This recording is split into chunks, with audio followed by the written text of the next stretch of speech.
क्या आप जानते हैं कि भगवान ब्रह्मा जो सृष्टि के कर्ता हैं, क्यों आज तक पूजे नहीं जाते? आइए जानें इस कथा में छिपे रहस्यों को। शिव पुराण के अनुसार एक दिन त्रिमूर्ति यानी ब्रह्मा सृष्टिकर्ता, विष्णु पालनहार और शिव संहारक ब्रह्मा के स्वर्गीय निवास में एकत्रित हुए। जैसे ही वे एक दिव्य कमल के चारों ओर एकत्र हुए, विष्णु और ब्रह्मा के बीच एक बहस शुरू हो गई। मैं सबसे महान हूँ, ब्रह्मा ने गर्व से कहा। मेरी सृष्टि के बिना न तो विष्णु के लिए जीवन होगा, न ही शिव के लिए नाश। विष्णु, जो विनम्रता का प्रतीक थे, ने उत्तर दिया, प्रिय ब्रह्मा, यद्यपि आप वास्तव में सृष्टिकर्ता हैं, यह मैं हूँ जो ब्रह्मांड का पालन करता हूँ। मेरे बिना आपकी सृष्टियाँ अराजकता में विलीन हो जाएंगी। शिव उनकी बहस को शांतिपूर्वक देखते हुए बोले, क्यों महानता पर विवाद करते हो, जबकि हमारे भाग्य एक दूसरे से जुड़े हुए हैं। प्रत्येक की भूमिका महत्वपूर्ण है। परंतु शिव के शब्द ब्रह्मा के गर्व के तूफान में खो गए।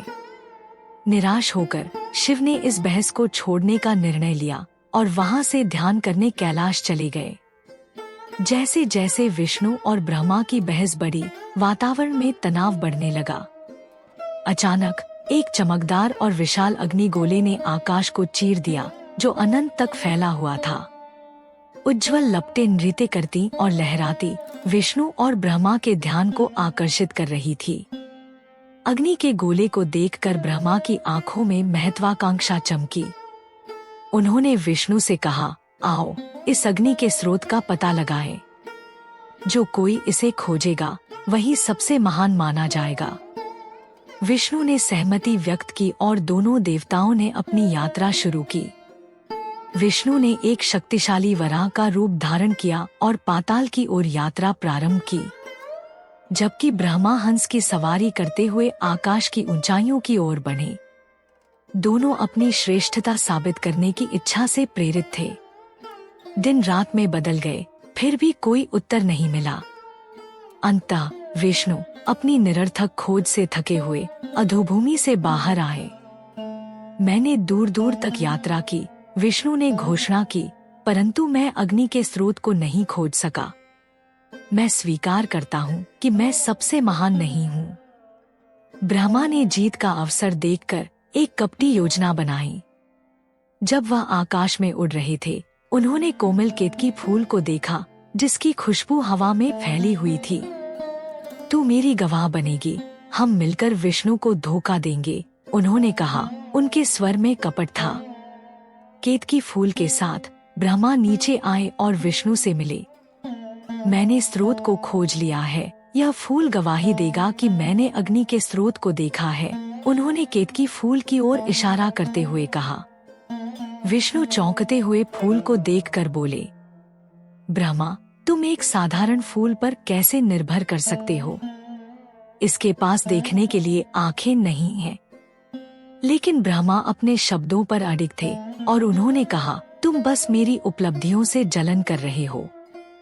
जैसे ही दोनों देवताओं ने अपनी बहस जारी रखी, अग्नि का गोला और भी चमकने लगा।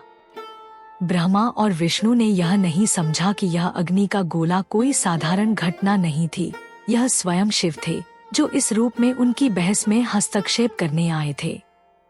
और अग्नि के केंद्र से एक भव्य रूप प्रकट हुआ, शिव संहारक, जो अपने दिव्य प्रकाश में चमक रहे थे। उनकी उपस्थिति की भव्यता ने उन्हें घेर लिया, आकाश को रोशन किया और धोखे के साए को दूर किया। जब ब्रह्मा ने यह समझा कि अग्नि का स्तंभ और कोई नहीं बल्कि शिव है, तब उसकी झूठी बातें उजागर हो गईं और केतकी फूल उनके हाथों से फिसलकर भूमि पर गिर गया। शिव, जिनकी आंखें पिघले हुए सोने की तरह चमक रहे थे, ब्रह्मा को देखकर बोले, तुमने झूठ बोला ब्रह्मा, तुम्हारी बेईमानी दिव्य व्यवस्था के प्रति एक अपमान है। तुमने अपनी स्वार्थी लाभ के लिए विष्णु को धोखा देने का प्रयास किया। फिर शिव ने अपने त्रिशूल को उठाया और एक पल में ही ब्रह्मा का एक सिर काट दिया। यह कार्य ब्रह्मांड में गूंज उठा। शिव ने कहा, आज से तुम्हें कोई नहीं पूजेगा। तुम्हारा गर्व तुम्हारे पतन का कारण बना है। अब ब्रह्मा एक निपट हताश रूप में अपने कार्यों का बोझ महसूस कर रहे थे। एक बार के महान सृष्टिकर्ता, जिसकी छवि सभी लोगों में महान थी, अब अपमानित खड़े थे। महान शिव, मैं अपनी गलती को स्वीकारता हूँ, उन्होंने कहा। उनके स्वर में पछतावा था। मैंने झूठ के माध्यम से मान्यता की खोज की और इस प्रकार मैं अपनी राह खो बैठा। शिव, जो अपनी क्रोध के बीच करुणा का प्रतीक थे, ब्रह्मा की आत्मा को देख रहे थे। उन्होंने ब्रह्मा से कहा, मोक्ष शब्दों में नहीं बल्कि कार्यों में है। तुम्हें अपनी सच्चाई को विनम्रता और सेवा के माध्यम से दिखाना होगा। शिव ने विष्णु की ईमानदारी और धर्मात्मा की प्रशंसा करते हुए उन्हें देखा और बोले, तुमने सच्चे गुण का प्रदर्शन किया, प्रिय विष्णु। मेरे परीक्षणों के बीच तुम्हारी विनम्रता प्रशंसा योग्य है। तुम्हारी ईमानदारी के पुरस्कार के रूप में मैं तुम्हें देवताओं के बीच एक उच्च स्थान का आशीर्वाद देता हूँ और तुम्हारी पूजा के लिए एक सक्रिय अनुयायी प्रदान करता हूँ। तुम्हारा नाम सभी लोगों में महान हो और तुम्हारी शिक्षाएं सभी को धर्म के मार्ग की ओर मार्गदर्शन करें। इस प्रकार ब्रह्मा के पतन और उनके विनम्र साधु में परिवर्तन की कथा एक किंवदंती बन गई, जो सदियों से गूंजती रही। एक बार के महान सृष्टिकर्ता, जिनका गर्व उन्हें धोखे की ओर ले गया, अब गर्व के खतरों और विनम्रता के महत्व का प्रतीक बन गए। उनकी बेईमानी के परिणामस्वरूप ब्रह्मा ने अपनी दिव्य स्थिति और ब्रह्मांड के सम्मान को खो दिया। इसलिए आज तक भगवान ब्रह्मा की पूजा नहीं होती और उनके लिए कोई मंदिर नहीं है। इसके बजाय भक्त विष्णु और शिव की ओर अपनी भक्ति प्रकट करते हैं, उनके गुणों और गर्व, सत्य और मोक्ष की इस कथा का सम्मान करते हैं।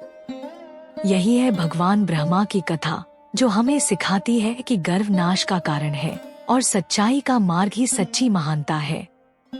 यदि आपको यह वीडियो पसंद आया हो तो कृपया हमारे चैनल को लाइक और सब्सक्राइब करें और साथ ही अगला वीडियो देखना न भूलें, जिसमें एक महिला ने निर्वस्त्र होकर भी अपने धर्म और पवित्रता से त्रिदेवों को पराजित किया। धन्यवाद।